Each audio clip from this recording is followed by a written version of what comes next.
लाशों से वतन पाट देंगे लेकिन कश्मीर नहीं देंगे। ऐसा लग रहा है जैसे कश्मीर ड्राइंग रूम में रखा है और देने के लिए इनकी जिम्मेदारी है।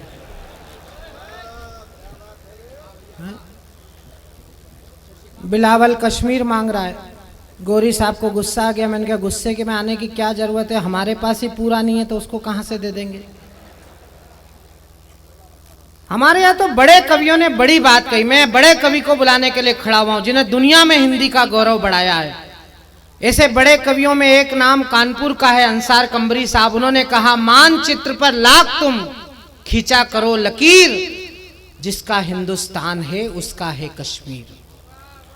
और मित्रों, अगली दो पंक्ति पर मैं पूरे सदन की सहमति चाहता हूं।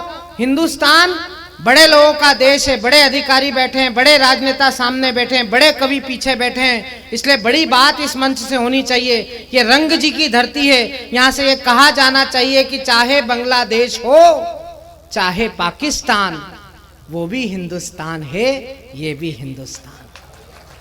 केवल 1947 में एक लकीर खींचकर हमने 2-3 राष्ट्र बना लिए, इससे कोई बड़ी बात नहीं है। मैं एक ऐसे कवि को बुलाने जा रहा हूं जो पाकिस्तान की राशि पत्नी से ज्यादा पीड़ित है। पाकिस्तान और पत्नी में बहुत सारी समानता है, ना वो हमारी सुनता है ना वो हमारी सुनती है। और हिंदुस्तान में आईजी साहब, पति अगर बेचारा कोशिश भी करे तो पत्नियों से आगे नहीं निकल सकता, क्योंकि हमारे तो बाप दादा व्यवस्था ऐसी बना गए, पहली रोटी गाय की, आखिरी रोटी कुत्ते की। अब आप तो अच्छी जगह पदस्थ हो, आगरा में रेंज के हो, आपके यहाँ तो गाय भी मिल जाती है, कुत्ते भी मिल जाते हैं। ये जो आपके आगरा का सरदार प्रताप फौजदार है, ये आजकल बंबई में रहता है 28वें मालवे पे। वहाँ ना गाय मिलती है ना कुत्ता मिलता है। जब रात में 2 बजे कविता पढ़ के जाता है तो वो दोनों रोटी इसी को गर्म करके खिला देती है।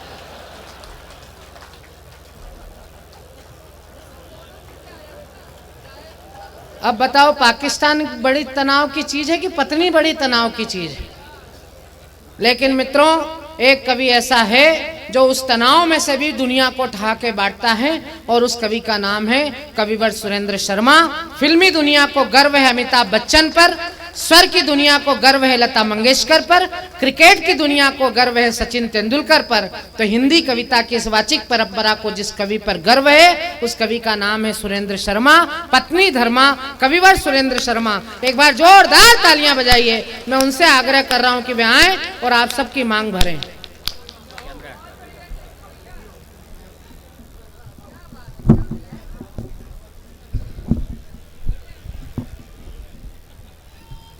ये दोनों बंद कर दे भैया, और इको खत्म कर दे, बिल्कुल जीरो।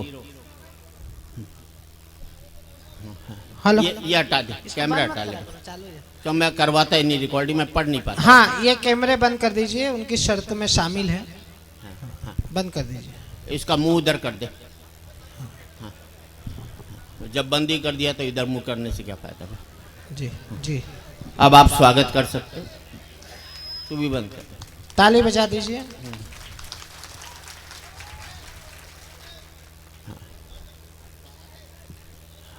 नहीं उतर रहा तो रहने दे यार। भाई ये पीछे कौन बिना विभाग का मंत्री सक्रिय हो गया है बिठाने इसको के लिए? इसको मुंह उधर कर दे ना, बस खत्म होगी बात। अगर बंद है तो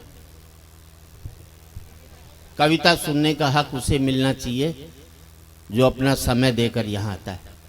उसे नहीं मिलना चाहिए जो बेडरूम में कविता को सुनना चाहता है, क्योंकि ये जो माध्यम है, वाचिक परंपरा है, ये कला खत्म हो जाएगी अगर हम आपके बेडरूम में पहुंच गए उसको बचाने की कोशिश करें। जो मोबाइल पर रिकॉर्ड कर रहे वो भी रहने दो। आज रिकॉर्ड करके कल अपनी लुगाई को हंसाओगे। मेरे भरोसे ब्याह करके लाए थे क्या?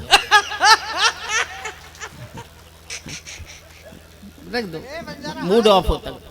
और की बात मस्ती से सुनो। मैं कोई राजनीति पर नहीं कहता, ना मुझे पाकिस्तान से कोई मतलब है। मैं तो कहना चाहता हूं एक आखिरी युद्ध हो जाए भारत और पाकिस्तान में, कि तू पहले अपने मुल्क की गरीबी पहले मिटाता कि हम पहले मिटाते। तू अपनी बेरोजगारी पहले मिटाता कि हम मिटाते हैं। यार प्यार मोहब्बत से हल हो सकता है, उससे बढ़िया काम कोई हो नहीं सकता। पड़ोसी पड़ोसन को बांझ करने से आपकी पत्नी गर्भवती नहीं होती। आए हाय। किसी मुल्क की बर्बादी से हम संपन्न नहीं हो सकते। संपन्नता जब ही आती है अगर लड़ कर के मरेंगे तो वो भी बर्बाद होगा और हम भी बर्बाद होंगे, दोनों खुशहाल हैं। बस इतना ही चाहता हूँ। अच्छी बात पर अच्छी ताली बजनी चाहिए ताकि मंच अच्छी बात कह सके आप लोगों से। अब इतनी संख्या में महिलाएं बैठी, उनके साथ पति बैठे, दहशत में बैठे पति, ढंग से हंस नहीं पा रहे। हंसने से पहले लुगाई की तरफ देखते हैं, वो हंसती है तो हंसती। हद हो गई यार दहशत की। जब मैं खड़ा हूं यहां पर तो किस बात की चिंता आपको? देखो ही मत लुगाई की तरफ हंसते रहो, क्या बिगाड़ लेगी तुम्हारा? मैं तुम्हें बचा लूंगा और मेरे जाने के बाद भगवान भी तुम्हें नहीं बचा सकता, समझ लो।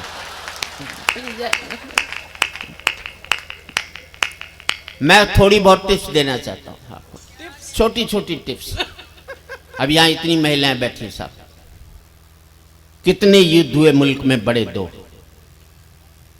महिलाओं की वजह से हुए, मरे हम। द्रौपदी जी ने देख लो महाभारत करवा दी, लाखों की तादाद में आदमी मर गए। रामायण देख लो सीता जी ने करवा दी, मरे आदमी।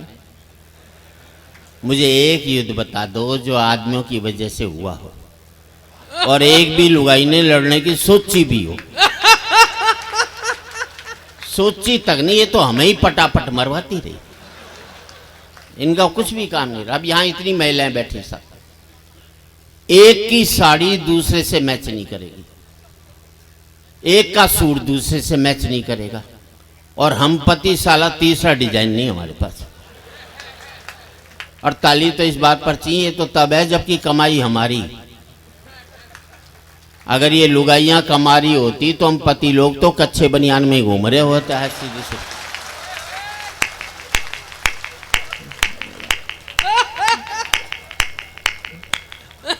मैं लोग सोच रहे हैं कि आप कैसे लगते हैं। नहीं, वो खुद कैसे लगते ये देखना, सीधी सी बात है। हाँ। यार बंद कर दे यार, मान लिया कर। जहां रहो पाप पुण्य जो भी करो करो पूरे मन से। क्या बात है? जहां रहो 100% रहो। आज रिकॉर्ड करके कल देखकर हंसोगे, इससे बड़ी मूर्खता नहीं हो सकती। जिंदगी में आज बेहतर जीना सीख जाओगे तो कल अपने आप ही बेहतर होता चला जाएगा। क्या बात है भाई साहब, वाह। मेरा मकसद हंसना नहीं है, लेकिन किसी मकसद से हंसा दूं तो हंसाना भी सार्थक होता। बढ़िया भाई साहब। अब मैं हरियाणा का हूं साहब। हरियाणा के बेटे 100% स्वर्ण कुमार निकलते हैं यादव साहब, और किसी स्टेट के बेटे नहीं निकलते। हरियाणा में बाप ने बेटे से कह दिया कल तेरा रिजल्ट आ रहा है, फेल हो जाए तो मुझे अपना बाप मत कहियो। छोरा बोला ठीक। अगले दिन बेटा है, बाप ने पूछा क्या रिजल्ट है? बोले छोड़ना राम प्रसाद, क्या करेगा पूछ कर। इसे कहते हैं स्वर्ण कुमार। अच्छा, हमें अपने बेटों पर 100% कॉन्फिडेंस होता है। आप यूपी वालों को 60-70 होता है बेटों पर, हमें 100 होता है। हरियाणा में एक बाप अपने बेटे को कूट रहा था। आपके यूपी में बच्चे पीटे जाते, हमारे यहाँ कूटे जाते। किसी ने बाप से पूछा बेटे को क्यों कूट रहा है? बोले यार क्या करूं, कल इसका रिजल्ट आने वाला है और आज मुझे बाहर जाना है। ये है कॉन्फिडेंस। मालूम है 100% फेल होगा तो साले को आज ही कूट काट करके चलो इसको। अच्छा, मैं दिल्ली के Shri Ram college of commerce में पढ़ा, बेस्ट कॉलेज सब। सेकेंड ईयर में मैं फेल हुआ। मैंने अपने बाप को 6 महीने तक पता नहीं लगने दिया कि मैं फेल हो गया। इसे कहते हैं मैनेजमेंट। ये MBA वाले क्या खा करके करेंगे जो मैंने किया था। और 6 महीने बाद मेरे दोस्त ने बापू से शिकायत की कि सुरेंद्र शर्मा फेल हो गया। बापू ने कहा फेल हो गया तो क्या हो गया, इम्तिहान कोई कुंभ का मेला जो 12 साल में आएगा, अगले साल दे लेगा कि आफत आ रही है। हम बच्चों को इतना तनाव देते हैं कि आज 5वीं 6ठी क्लास के बच्चे आत्महत्या करने लग गए। हमने उनका बचपन मार करके रख दिया। इससे बड़ा अपराध कभी भी हम जिंदगी। अच्छा, मैंने अपने बेटे से कह दिया था देख तू 50% से ज्यादा नंबर मत लियो, क्योंकि मेरे 51 आए थे। ज्यादा लिया था जिंदगी भर चिढ़ाता रहता मुझे। 45% लिया। 95 लिया था अमेरिका भाग लेता, 45 लिया है मुझे दिल्ली छोड़कर गाजियाबाद नहीं जा सकता जिंदगी में। और साहब तालियां इस बात पर चाहिए, मेरा सुख ये नहीं है कि मेरा बेटा अमेरिका में 5 लाख रुपया महीना कमा रहा है। मेरा सुख ये है कि मेरा बेटा 50,000 रुपया महीना कमा रहा है, लेकिन शाम का खाना मेरे साथ बैठ करके खा रहा है। वाह वाह वाह वाह भाई साहब। जिंदगी में पैसा एक सुख था, हमने उसे एकमात्र सुख बनाकर अपनी जिंदगी में कितने कांटे बोए हैं शायद हमको मालूम भी नहीं होगा साहब। अभी हरियाणा में एक बच्चा गिर गया था कुछ साल पहले, प्रिंस, गड्ढे में, टीवी पर देखा होगा। उसके बाद आगरा में एक छोरी गिर गई गड्ढे में, मैंने दोनों का रिश्ता करो कुंडली मिल गई। वो 60 घंटे तक गड्ढे में पड़ा रहा। मेरे देश का सारा इलेक्ट्रॉनिक मीडिया 60 घंटे तक गड्ढे में पड़ा रहा, और देश किन मामलों में 60 साल से गड्ढे में पड़ा है किसी को झांकने की फुर्सत तक नहीं मिली। उस दिन हरियाणा में उस गांव में कई बाप ने अपने बच्चे कूटे, सालों तुम क्यों देखकर चल रहे थे? अगर आज तुम गड्ढे में गिर जाते तो हम कितना ऊपर उठ जाते।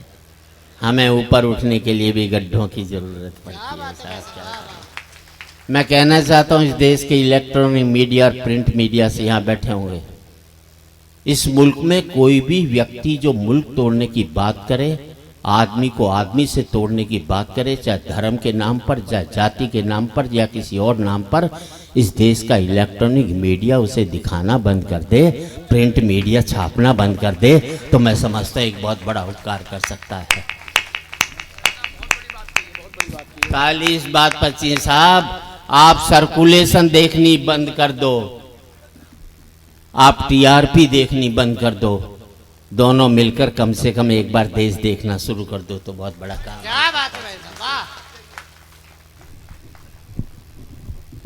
अच्छी बात पर अच्छी ताली बजनी चाहिए ताकि मंच अच्छी बात कह सके।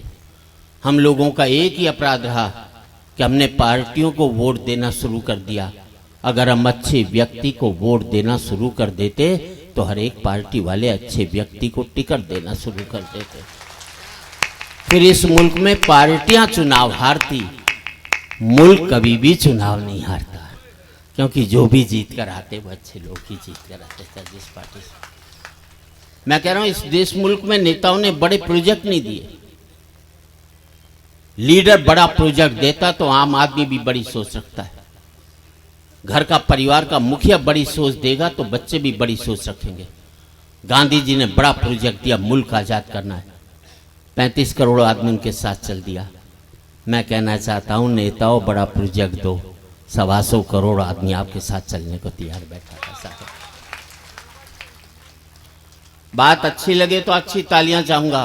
अब राहुल गांधी दलितों के यहां खाना खाता, कोई राजा का प्रोजेक्ट है, छोटा प्रोजेक्ट।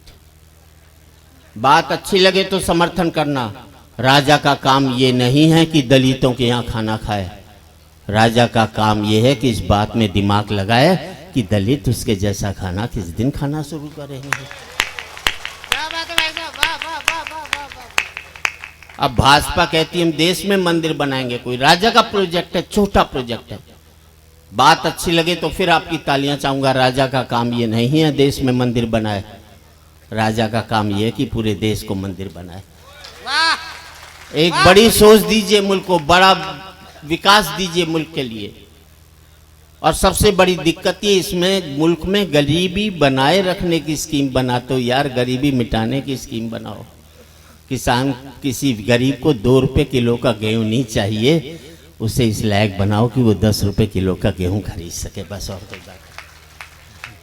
क्या बात है भाई साहब, वाह वाह वाह। गिद्ध ने चकोर से कहा तेरी कोई जिंदगी है? धरती पर बैठा सिर्फ चांद को ही ताकता है, कुछ काम नहीं होता। चकोर रात भर चांद को ताकेगा तो गिद्ध ने कहा ये कोई जिंदगी है? रात भर बैठा चांद को ताकता, मुझे देख क्या ऊंचा उड़ता हूं, क्या मेरी उड़ान है? तो चकोर ने जवाब दिया गिद्ध को, ऐसी ऊंचाई और उड़ान से क्या फायदा जिसमें नजरें धरती पर पड़े मुर्दों को ही देखती रहती हैं। मैं धरती पर रहकर भी चांद देखते रहता हूं, तू आसमान में उड़कर भी मुर्दे देखते रहता है। क्या बात है भाई साहब। आप कहाँ बैठे हैं ये महत्वपूर्ण नहीं है, आपकी सोच कहाँ बैठी है वो आपको महत्वपूर्ण बनाती है। आपकी सोच बड़ी होती है तो एक मल्ला का बेटा भी बड़ा होकर के कलाम निकलता है इस मुल्क के अंदर। थोड़ी बहुत मैं टिप्स ही दे रहा हूँ और कोई बात नहीं। अभी बच्चे बैठे यहाँ पर, बच्चे बड़े कंट्रोल्ड हैं। अमेरिका चले जाओ, माँ बाप की छाती पर डिस्को करते हैं, क्योंकि पहली क्लास में टीचर बच्चों को पढ़ा देता है, माँ बाप चाटा भी मारें तो 911 को फ़ोन कर देते। अब ये पुलिस थाने का नंबर है। बच्चों को अमेरिका में पीटना कानूनी अपराध है, जो पीटता उसे जेल भेज दे। हिंदुस्तान में कानून बना दो तो सुबह माँ जेल में जावे, शाम को बाप जावे। बच्चे दोनों का नंबर बांध दें, घर में टिकने नहीं दें। अच्छा, हिंदुस्तानी बाप अगर बेटे को नहीं कूटे तो उसकी आत्मा ही शांत नहीं होती, क्योंकि उसके बाप ने उसे कूटा हुआ होता है तो बदला निकालता है। तो मेरे दोस्त अमेरिका में रहते हैं, उन्होंने अपने बेटे के चांटा मार दिया। बेटे ने पुलिस को फ़ोन कर दिया, पुलिस आ गई, बाप को पकड़ लेगी, जेल में ठूस दिया। बेचारा जेल काट कर आया, बच्चे को मना कर लाया, बड़े प्यार से रखा। 10-11 महीने बाद छुट्टी तो हिंदुस्तान लौटा। तो दिल्ली हवाई अड्डे से बाहर निकलते ही बाप ने जूता निकाला और बच्चे को घर तक कूटता हुआ ले गया। साढ़े अब कर थाने में फोन दे। हंसने की बात है, तब मुझे पता लगा ये अमेरिका में जो भारतीय हैं वो हर साल हिंदुस्तान क्यों आते हैं। पहले मैं यही समझता था देश से बड़ा प्यार करते, तब पता लगा बच्चे कूटने के लिए हिंदुस्तान में आते। मैं तो थोड़ी बहुत टिप्स दे रहा हूं आपको। ये महिलाएं बैठी हैं साहब, महिलाएं बहुत कठोर होती, पुरुष बहुत ही कोमल होता है, आवाज से पता लगता है। मान लीजिए आप टुंडला से दिल्ली वाली गाड़ी में जा रहे हो, बगल में कोई महिला बैठी है, आपको नींद आ जाए, आपका सर महिला के कंधे पे टिक जाए, एक झटके में तुम्हें उठा देगी, इतनी कठोर होती है। ये भी नहीं सोचती किसी बेचारे को नींद भी आ सकती है, दूसरे पैसेंजर से आपको पिटवा भी सकती है, अपनी पर आ जाए तो तुम्हें जेल भिजवा दे। ये महिलाएं इतनी कठोर होती है। अब इसी सीन को उल्टा कर लो, कर लिया, महिला को नींद आ जाए, उसका सर तुम्हारे कंधे पे टिक जाए, तुम्हें गाजियाबाद जाना होगा, दिल्ली चले जाओगे, लेकिन डिस्टर्ब नहीं करोगे। ये तो पुरुष बड़ा कोमल होता भाई, नेचर से होता, कैसी बात है। अच्छा, मेरे प्रोग्राम में तो वैसे भी 90% पति अपनी पत्नी को लेकर, इसलिए नहीं लाता कि उसे प्यार करता, इसलिए लाता खुद तो अपनी लुगाई को कुछ कह नहीं पाता, मुझसे कहलवाना चाहता। भाई मर्द के बच्चे तो खुद बोलो अपनी लुगाई को, वहां सबकी टैं बोल जाएगी। कई बार तो मुझे ऐसे लगता है जैसे इस देश के पतियों ने मुझे सुपारी दी हुई हो कि हम तो कुछ नहीं कहेंगे, तुम कह दियो हमारी तरफ से। देखा जाए तो इस देश के महिलाओं पतियों का मैं अम्बेडकर हूँ। ये बेचारा सोसी समाज जो आज तक ऊपर नहीं उठ सका, इसको मेरे ही जैसे संतों की आवश्यकता है। औरतों को तो राजा राम मोहन राय मिल गए थे, पतियों को तो हजारों साल की तपस्या के बाद एक संत इस धरती पर मिला साहब। आजकल इस मार्केट में बहुत संत घूम रहे हैं, दूसरे शब्दों में कहूं तो मार्केट वाले संत घूम रहे हैं। किसी भी संत के पास चले जाओ, एक ही बात कहेगा, माया त्याग दो। क्या करें? बोले मुझे दे दो। हर एक साधु चाहता है वो तो करोड़पति बन जाए और आप बाबा जी बन जाओ। धर्म का जितना सत्यानाश 10 साल में धर्म गुरुओं ने किया है, किसी ने इस धरती पर नहीं किया साहब। क्या बात। और तालियां इस बात पर चाहूंगा साहब, पहले लोग सब कुछ छोड़ने के लिए साधु बनते थे, अब सब कुछ पाने के लिए लोग साधु बनना शुरू हो गए। ओशो ने एक बात कही थी, जब आप हंसते हैं तो ईश्वर की प्रार्थना करते हैं, और हकीकत में हंसते आप तब हैं जब किसी की तकलीफ में आप रोना सीख जाते हैं। अगर किसी की तकलीफ में आपको रोना नहीं आता तो आपको हंसने का हक नहीं दिया किसी ने। क्या बात है वैसा। और समर्थन आप करना। ओशो कहते हैं जब आप हंसते हैं तो ईश्वर की प्रार्थना करते हैं, और मैं कहता हूं जब आप किसी को हंसाते हैं तो फिर ईश्वर आपके लिए प्रार्थना करता है। आप किसी के आंसू पहुंच दीजिए, फिर किसी मंदिर मस्जिद गुरुद्वारे गिरजाघर जाने की जरूरत नहीं है। स्वयं ईश्वरी आपके लिए प्रार्थना करना चाहता है साहब। मैं तो देश के उद्योगपतियों से कहता हूं, मत दो मंदिरों में 1 करोड़ रुपया, काम खोलकर 100 लोगों को नौकरी दे देना, समझना 100 मंदिरों का निर्माण कर लिया है तुमने। यार अपनी बनाई हुई मूर्त पर तो करोड़ों रुपया खर्च करते हो, खर्च करना है तो ईश्वर की बनाई हुई मूर्तों पर खर्च करना। हाँ 2-4 लोग बजा रहे हैं, आप भी रहने दो। जैसे लग रहा है साहब ने 2-4 लोगों ने जिम्मेदारी ले रखी, सब तो बाकी से। अब मैं अभी 4 लाइन सुना रही हूँ। इन 4 लाइना में इनकम टैक्स आना की चिट्ठी आई। ई साल थे कवि सम्मेलन में जितनों भी कमायो, बैंकों ब्यूरो व टैक्स माने भिजवा दो।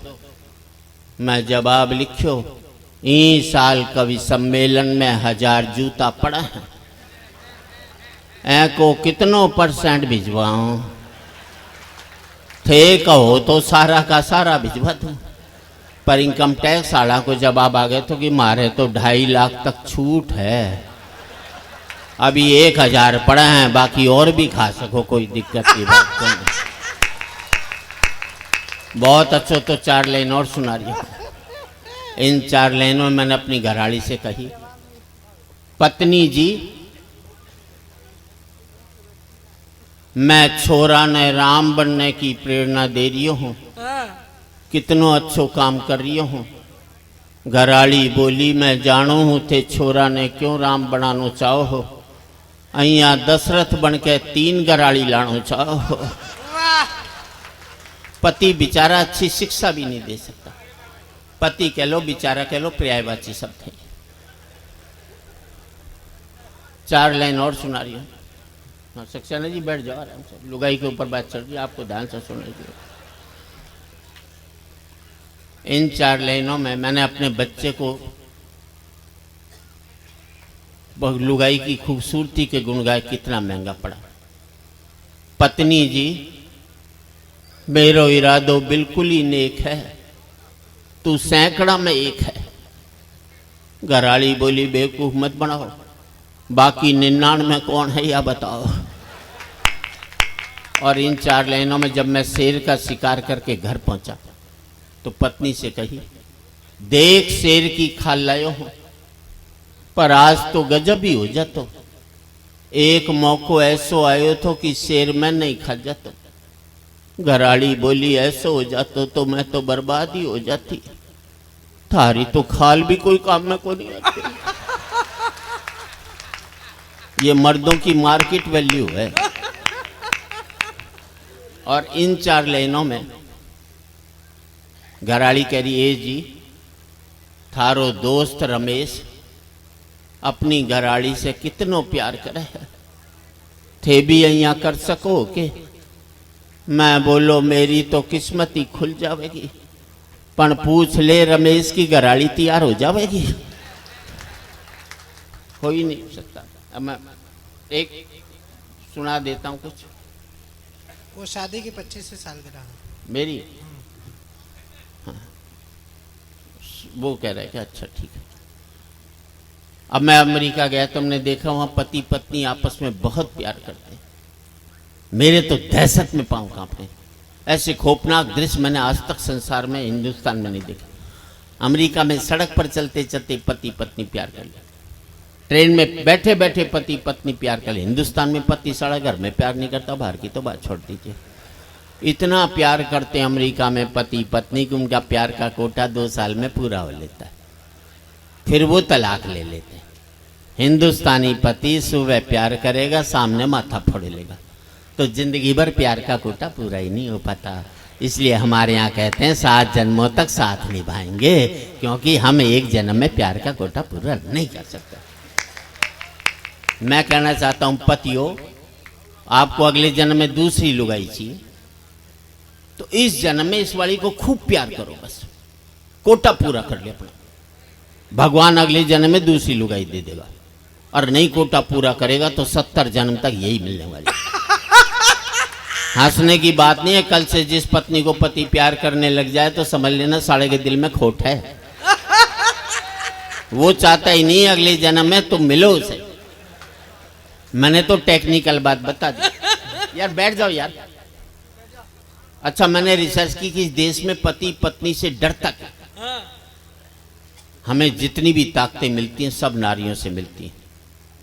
पैसा चाहिए लक्ष्मी जी के पास जाओ, बुद्धि चाहिए सरस्वती जी के पास जाओ, ताकत चाहिए दुर्गा जी के पास जाओ। आदमी के पास छोड़ा क्या, मेरे समझ में नहीं आया। हमारे शंकर भगवान विष्णु भगवान बिल्कुल खाली बैठे, एक पावर नहीं है दोनों के पास में, जिसे कहते हैं ना मिनिस्टर विदाउट पोर्टफोलियो। इसलिए एक तो जाकर बेचारा पहाड़ पर बैठ गया। और कपड़े भी कितने दिए पहने हुए देखो सर। पावरफुल आदमी इतने कम कपड़ों में ठंड में बैठेगा। गले में सांप और डाल दिया भाई को। थोड़ी बहुत कसर बची थी तो ठंड में जटा से गंगा और निकलवा दी। पीने को मांगा तो विष पिला दिया। ऐसे में आदमी तांडव नहीं करेगा तो क्या बांसुरी बजाएगा भैया। अच्छा, दूसरे को शेषनाग पर लिटा दिया, वो भी समुंदर में। दूर दूर तक पीने का पानी भी नसीब नहीं हो सकता। एक को सांप के ऊपर डाल दिया, दूसरे के ऊपर सांप डाल दिया। अच्छा, एक मारी जान को आ गया करवा चौथ का व्रत। पता नहीं लुगाई कब तोड़ दे। इधर व्रत टूटा उधर पति साफ, क्योंकि पति की जिंदगी के लिए रखा जाता है। इस देश में 100 व्रत ऐसे हैं कि लुगाई नहीं रखे तो पति की सेहत खराब हो सकती है।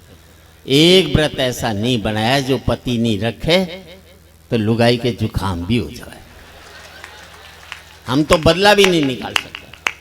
अच्छा, मेरी घराड़ी को कोई भी चीज चाहिए वो करवा चौथ वाले दिन मांगती। अभी करवा चौथ वाले दिन बोली सोने का सेट दिला। मैंने कहा मैं तो नहीं दिलाता। बोली व्रत तोड़ूं के, अंदर से रोटी ले आई, ला रहा है कि खाऊं। अरे मैंने प्राण जाएंगे इससे अच्छा ले आओ। विदेशों में करवा चौथ के व्रत होते नहीं, इसलिए वहां तलाक हो जाते। अभी कुछ साल पहले मैंने अपने ब्याह की 25वीं वर्षगांठ मनाई थी। हाँ, कुछ साल पहले। अमेरिकन होता तो 25वीं लुगाई की मना रहा होता। करवा चौथ नहीं होता ना वहां। हमारे यहाँ पति पत्नी तो रेल की पटरी की तरह हैं, मिलो मत, साथ जरूर चलना पड़ेगा। अलग इसलिए नहीं हो सकते कि बच्चे स्लीपर बनकर दोनों को जकड़े हुए हैं। ना इसको इधर जाने देते ना उसको इधर जाने देते साहब। बढ़िया बात है भाई साहब, वाह, वाह। अच्छा यादव साहब, इस देश में हर एक पत्नी पति को एक धमकी जरूर देती है। मैं तो बच्चों की वजह से टिकी हुई हूं, वरना कब की निकल जाती। अब मैंने लुगाई से कहा, मैंने देख सारे बच्चे ब्याह लिए, अब तो निकल ले। बोले ना, जरा पोते का ब्याह और देख लो। उसने कभी नहीं निकलना। और मैं आपसे एक ही बात कहना चाहता हूं, जिन परिवारों ने बच्चों के स्लीपर मजबूत रख लिए वो पति पत्नी इकट्ठे रह गए। जिनके ये स्लीपर कमजोर हो गए वो पति पत्नी भी अलग है। परिवार आप संपन्न लोग हैं। कभी आपके पिता ने बताया होगा बेटे एक कमरे में गुजारा करते थे। बढ़िया बढ़िया। ये भी बताया होगा शाम की रोटी बड़ी मुश्किल से जुटा पाते थे। कमरे से कोठी तक पहुंचने में हमने जो कुछ खोया उसकी एक कविता पढ़ना चाहता हूं। हास की कविता ने अगर मुझे प्रसिद्धि दी है तो इस कविता ने मुझे प्रतिष्ठा दी है, इसलिए मैं आपको सुनाना चाहता हूँ। क्या बात है भाई साहब, वाह, वाह। हाथ खोल करके बैठो, ऐसा नहीं है कोई। लगे आपका घर चल रहा है, कहा जाता है हम लोग भारतीय हो जाएं, और मैं कहता हूं हम अपने भाई के नहीं हो पाए तो भारत के कैसे हो पाएंगे। बस क्या बात है भाई साहब, वाह। थोड़ा वॉल्यूम अगर तेज कर सकते, आहा। ई को बिल्कुल 0 कर दे। हाँ, और बेस भी थोड़ा मध्यम। हाँ। एक कमरा था जिसमें मैं रहता था माँ बाप के साथ। साथ में थी 2 बहनें, एक मेरा भाई। क्या बात है। कमरा बहुत बड़ा था, हम लोग थे कम, इसलिए उस कमी को पूरा करने के लिए मेहमान बुला लेते थे। वाह वाह वाह। ताली बजाओ यार, अच्छी वाह, कविता। वाह वाह। एक कमरे में मेहमान का स्वागत होता था। कोठी में मेहमान आते सोचते कब जाएगा। उर्दू के एक शायर ने कहा, एक वक्त था सोचता था मैं मेहमान कोई आए तो खाना खाऊं, लानत है इस दौर पर, सोचता हूं अब ये शख्स चला जाए तो खाना खाऊं। क्या बात है भाई साहब। पैसा बढ़ा, मन छोटा होता चला गया। हाय हाय। एक कमरा था जिसमें मैं रहता था, माँ बाप के साथ, साथ में थी 2 बहनें, एक मेरा भाई। कमरा बहुत बड़ा था, हम लोग थे कम, इसलिए उस कमी को पूरा करने के लिए मेहमान बुला लेते थे हम। फिर विकास का फैलाव आया, पैसा आ गया, विकास उस कमरे में नहीं समा पाया। जो चादर मेरे पूरे परिवार के लिए बड़ी पड़ती थी, उस चादर से बड़े हो गए हमारे हर एक के पांव। बुजुर्ग बैठे साहब कहते थे, बेटे जितनी चादर हो ना उतने पांव पसारना। आज हर आध घंटे में मोबाइल पर किसी बैंक वाले का फोन आता है, बोले कर्जा लेगा क्या। और इस जवान पीढ़ी को 2 ही पंक्ति सौंपना चाहता हूं, अच्छा लगे तो आपकी तालियां चाहूंगा। अपनी इच्छाओं को सीमाओं में बांधे रखिए, वरना ये 100 गुनाहों में बदल जाएंगे। वाह वाह वाह भाई साहब, वाह वाह वाह, जिंदाबाद। जो चादर मेरे पूरे परिवार के लिए बड़ी पड़ती थी, उस चादर से बड़े हो गए हमारे हर एक के पांव। लोग झूठ कहते हैं कि दीवारों में दरारें पड़ती हैं, हकीकत यही है जब दरारें पड़ती हैं तब दीवारें बनती हैं। हाय हाय, वाह वाह वाह वाह। क्यों टूट गए घर हमारे। लोग झूठ कहते हैं दीवारों में दरारें पड़ती हैं, हकीकत यही है जब दरारें पड़ती हैं तब दीवारें बनती हैं। पहले हम सब लोग दीवारों के बीच में रहते थे, अब हमारे बीच में दीवारें आ गई। वाह। और ये समृद्धि पता नहीं मुझे कहां से कहां तक पहुंचा गई कि पहले मैं माँ बाप के साथ रहता था, अब माँ बाप मेरे साथ रहते हैं। हाय हाय। ये है भ्रष्टाचार जो हम कर रहे हैं। आप नेता का मिटाओगे, पुलिस का मिटाओगे, उसका मिटाओगे, यार तुम अपना तो नहीं मिटा सके, किसी और का क्या मिटाओगे। पहले मैं माँ बाप के साथ रहता था, माँ बाप मेरे साथ रहते हैं। आज से 25 साल पहले किसी बेटे से पूछो माँ बाप, कहता था मैं उनके साथ रहता हूं। आज किसी बेटे से पूछो माँ बाप, कहता वो मेरे साथ रहते हैं। इससे बड़ा अपराध हम करेंगे क्या कि पहले मैं माँ बाप के साथ रहता था, माँ बाप मेरे साथ रहते हैं। इस पावन मंच से शायद इससे बेहतर बात नहीं कह पाऊं। अच्छा लगे तो पूरे सदन की तालियां चाहूंगा। इस युवा पीढ़ी से कहना चाहता हूं कि पहले मैं माँ बाप के साथ रहता था, माँ बाप मेरे साथ रहते हैं। इससे कहना चाहता हूं, पता नहीं कितने वक्त की रोटियां काटकर माँ बाप ने तुम्हें इतना लायक बनाया है। जिंदगी में इतने लायक मत हो जाना कि माँ बाप को अपने लायक नहीं समझो। वाह, क्या बात है भाई साहब। पहले मैं माँ बाप के साथ रहता था, माँ बाप मेरे साथ रहते हैं। और याद रख लेना, बाप बेटे के 2 ही जगह हाथ मिलने चाहिए। एक तब जब बेटा छोटा हो, वो चल नहीं पाए, तो बाप उसका हाथ पकड़ करके ले जाए। और एक तब जब बाप बूढ़ा हो, वो चल नहीं पाए, तो बेटा उसका हाथ पकड़। पहले मैं माँ बाप के साथ रहता था, माँ बाप मेरे साथ रहते हैं। और आजकल तो हालात ये हैं कि हमारा पता तो एक रहता है, लेकिन हमें एक दूसरे का पता नहीं रहता। एक घर में रहकर नहीं मालूम कौन कब आता है, कौन कब जाता है। कि पहले मैं माँ बाप के साथ रहता था, माँ बाप मेरे साथ रहते हैं। बुजुर्ग बैठे साहब, 25 साल की गिरावट पर बात करना चाहता हूं। अच्छा लगे तो एक एक व्यक्ति का आशीर्वाद और तालियां चाहूंगा। पहले कहीं बाहर जाना होता था तो बाप से पूछने की हिम्मत नहीं होती थी। माँ से कहता था, माँ मुझे बाहर जाना है, पिताजी से परमिशन दिला दे। माँ परमिशन दिलाती थी तो मैं बाहर जा पाता था। फिर मैं बाप की आज्ञा से बाहर जाने लगा। फिर मैं बाप को बता करके बाहर जाने लगा। फिर मैं बाप को बिगर बताए बाहर जाने लगा। और आज बाप की हिम्मत नहीं जो मुझसे पूछ ले, बेटे तू कहाँ जा रहा है। पहले मैं माँ बाप के साथ रहता था, माँ बाप मेरे साथ रहते हैं। फिर हमने बना लिया एक मकान, एक एक कमरा अपने लिए, एक एक कमरा बच्चों के लिए, एक रीडिंग रूम, एक वो बाहर छोटा सा ड्राइंग रूम उन लोगों के लिए जो मेरे आगे हाथ जोड़ते थे, एक वो अंदर बड़ा सा ड्राइंग रूम उन लोगों के लिए जिनके आगे मैं हाथ जोड़ता हूं। वाह। पहले मैं फुसफुसाता था तो घर के लोग जाग जाते थे, करवट भी बदलता था तो घर के लोग सो नहीं पाते थे। और अब जिन दरारों की वजह से दीवारें बनी थी, दीवारों में भी दरारें पड़ गई।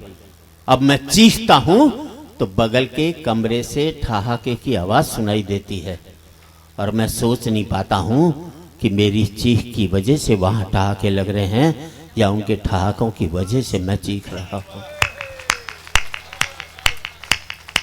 आदमी पहुंच गया चांद तक बड़ी तरक्की की आजादी के बाद। क्या बात। अनपढ़ थे तो सरदार पटेल को चुनते थे, पढ़े लिखे हो गए तो फूलन देवी को चुन करके भेजने लगे। मुल्क एजुकेटेड हुआ है, लर्निंग नहीं हो सका आज तक। आदमी पहुंच गया चांद तक, बड़ी तरक्की की साहब। चांद को छूने में घमंड महसूस करते हैं और माँ बाप के पांव छूने में शर्म महसूस करते हैं। वाह। आदमी पहुंच गया चांद तक, पहुंचना चाहता है मंगल तक, खोजना चाहता है सूर्य के रहस्य, लेकिन नहीं पहुंचता सगे भाई के दरवाजे तक। क्या बात है वैसा। और आज इस समृद्धि की ऊंचाई पर बैठकर मैं सोचता हूं इसके लिए मैंने कितनी बड़ी खोदियां खाइयां। अंतिम पंक्तियों पर एक एक व्यक्ति का आशीर्वाद और तालियां चाहूंगा साहब। अब मुझे अपने बाप की बेटी से अपनी बेटी अच्छी लगने लगी है। वाह वाह वाह वाह वाह वाह वाह। बड़ी अब मुझे अपने बाप की बेटी से अपनी बेटी अच्छी लगने लगी है। मुझे बाप के बेटे से अपना बेटा अच्छा लगने लगा है। पहले मैं माँ बाप के साथ रहता था, अब माँ बाप मेरे साथ रहते हैं। अब मेरा बेटा भी कमा रहा है, कल को मुझे उसके साथ रहना पड़ेगा। और हकीकत यही है दोस्तों, तमाचा मैंने मारा है तो तमाचा तो मुझे खाना भी पड़ेगा। वाह। इस जवान पीढ़ी से आज के इस पावन मंच से इतना ही कहना चाहता हूं, जिंदगी भर माँ बाप के साथ रहना, ताकि आपके बच्चे जिंदगी भर आपके साथ रह सकें। क्या बात है। हो सकता है नौकरी और व्यापार की वजह से आप शारीरिक रूप से साथ न रह पाए, पर जिंदगी भर मानसिक रूप से आप माँ बाप के साथ रहोगे तो आपके बच्चे भी जिंदगी भर आपके साथ। क्या बात है। और इस देश की राजनीति कुछ भी कहे, चाहे इस पक्ष के लोग हों या उस पक्ष के, लेकिन हम क्या सोचें, तब कहना चाहता हूं कि आज एक बार कहें, आखिरी बार कहें, क्या पता तुम न रहो, क्या पता हम न रहें। और बात अच्छी लगे तो अब पूरे सदन की तालियां चाहूंगा कि आज एक बार कहें, आखिरी बार कहें, क्या पता तुम न रहो, क्या पता हम न रहें। मंदिरों मस्जिद की या किसी इमारत की, माटी तो लगी उसमें भाई मेरे भारत की। वाह। माटी तो लगी उसमें भाई मेरे भारत की। लहू था हिंदू का, अल्लाह शर्मिंदा रहा, मरा मुसलमान तो राम कब जिंदा रहा। बिखरे बिखरे हैं सभी, आओ एक घर में रहें, क्या पता तुम न रहो, क्या पता हम।